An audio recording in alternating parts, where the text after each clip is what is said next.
This is Optimal Startup Daily, episode 731, How to Have a More Focused Day by Steve Pavlina of stevepavlina.com. And I am Dan, your personal narrator, and welcome on this Saturday if you're listening in real time. Thanks so much for being here. This is where I read to you from some of the very best business blogs on the planet. And right now, we are going to get right to it as we hear from Steve Pavlina and optimize your life. How to Have a More Focused Day by Steve Pavlina of stevepavlina.com. It's been said that the best way to predict the future is to create it. While obviously there's a great deal that's out of your control with respect to events that haven't occurred yet, you should at least have some control over how you spend your time today and tomorrow. And one of the best ways to ensure you use that time intelligently is to imagine in advance how your next day will turn out. This is more than just writing down a to-do list. This is a form of mental programming. Here's a specific technique you can use, certainly not the only one. Either before you go to bed or after you awaken each morning, I recommend the former, take 5 or 10 minutes to visualize your upcoming day. Picture it like a movie unfolding before your eyes and allow the whole day to play on fast forward, such that you compress your 16 waking hours or so, 22 if you're a polyphasic mutant, into just a few minutes. Now, this advice isn't all that original, so I'm going to take it a step further. As you play through your day in advance, simultaneously notice what your gut feeling tells you about each part of it. This takes some practice, and the way it works for me is that I imagine sitting in a movie theater watching the movie of my day on the big screen.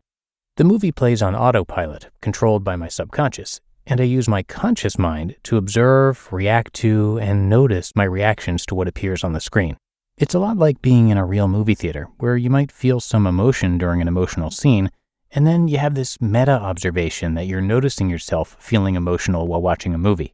If this sounds too complicated to do all at once, again, it takes some practice, then just play the movie normally, and when it's over, try to recall how certain parts made you feel. Now you have your visualization of your next day, as well as the feelings that you attach to various parts of it. Those feelings are your feedback, so use this feedback to improve your movie. Did you feel stress, worry, or anxiety at times? If so, go back and modify the script. Mentally modify those parts of the movie to remove the negative emotional triggers. Add soft music to reduce stress. Eat healthier food. Squeeze in a nice long walk. Do a complete rewrite if you have to. Remember, your day hasn't even started yet, so fix the bugs now before they go into the production build. Secondly, notice which parts of your movie produced a positive emotional response, and see if you can make those even better. Use what you learn from observing your positive emotional reactions to improve the weaker parts of your film. Keep working on your original B movie until you have an Oscar winner on your hands. Finally, be sure to end your film with an appropriate version of riding off into the sunset. Make your day end well, and picture yourself feeling good about it. Clarify the feeling you want to have at the end of your day. Accomplishment, peace, victory, etc., and create a final closing scene that captures it. It could be something as simple as picturing yourself going to bed with a smile on your face. When you have a movie you really love, say to yourself, "Save program." You're done. Take note of how your upcoming day unfolds. If you're like me, it'll never turn out as perfect as your movie, but it will turn out a lot better than your typical experience when you don't do this visualization.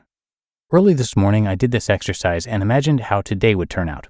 I piled it with activity and wanted to push myself to get a lot of important tasks finished, but my first take showed that it was going to be pretty boring. Yesterday, I filed the paperwork to create a new limited liability company, LLC, so my plan for today was to finalize the operating agreement and several other formal docs related to launching a new company. Basically, I'm upgrading this sole proprietor business, aka this website, into a more structured legal entity. But paperwork doesn't make for a very exciting day. So I corrected the imaginary movie by splicing the paperwork between more interesting tasks, such as writing this blog entry. And this evening, I have a 2-hour improv comedy workshop, so that's a great way to polish off the workday. Eventually, I felt my movie was good enough, so I mentally saved it and kicked off my day with breakfast. Even though the work supposedly wasn't going to be very exciting, I was feeling very motivated and enthusiastic when I sat down at my desk. However, the actual day, which is a bit more than half over now, is turning out differently than I pictured it in my movie. I found the paperwork less tedious than expected, so I opted to stick with it instead of task switching between documents. And I actually completed all of it before noon. Now I'm spending the second half of the day doing all the interesting stuff. I can't say this visualization technique creates the future with any meaningful degree of accuracy. In terms of accuracy, it's probably no better than writing out a to-do list. But this method does significantly increase my motivation and focus. I find myself much less vulnerable to distractions, and I concentrate better. So the day never turns out quite as I visualized, but it does turn out better than it would have otherwise. It's as if the actual images don't survive the editing process, but the raw emotions and energy do make the final cut.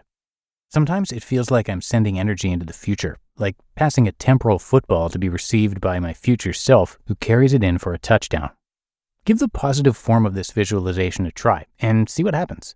A great time to do it is right after you lie down to go to bed, but before you've fallen asleep. On the flip side, there's a good chance you're already using this technique without even realizing it. If you worry about the coming day, or simply anticipate boredom or lack of enthusiasm, you're using negative visualization. And in that case, you can generally expect the opposite results. Your day probably won't turn out as badly as you imagined, which may even give you a temporary sense of relief, but it will likely be lousy compared to what you'd have gotten with intentional positive visualization. When it comes to visualization, there's no neutral. Your energy is either plus or minus, so make sure it's plus. How do you know if you're plus or minus right now? If the answer isn't blatantly obvious to you, you're minus.